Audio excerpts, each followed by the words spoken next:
Today is one example of Florida really leading the nation in terms of what we're doing to stop the influence of the Chinese Communist Party. I mean, if you think of where we are with respect to the CCP, they have established a position of economic might, of industrial hegemony, and their military is far stronger today than it was 20 or 25 years ago.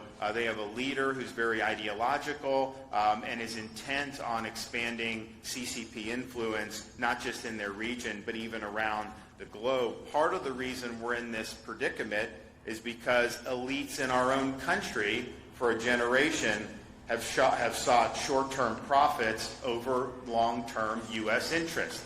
They thought people were making money. That was good for some, and they didn't have a long view of how that would work in terms of America's industrial base here at home or America's security abroad. And so what's developed, I think, is a relationship that really lacks symmetry and reciprocity.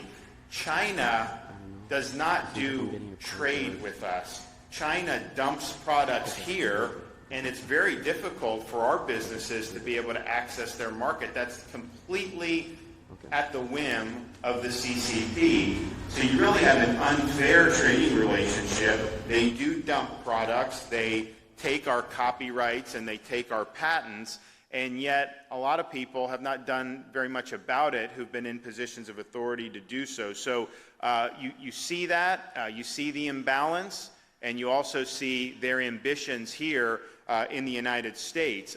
They have had a concerted effort to acquire farmland throughout the United States. In fact, they were trying to acquire land in Florida in Levy County, and that ended up not working out, thankfully, because there was some opposition. But nevertheless, you see what they're doing. And I look at things like farmland.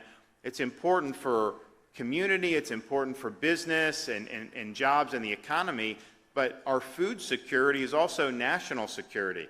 And so we don't want the CCP in charge of any of the food production. So when you see that, when you see what they're doing in the Western Hemisphere to expand their influence, we really need to have a unified effort in this country to deter the CCP's ambitions and their influence. And part of that is asserting our economic sovereignty.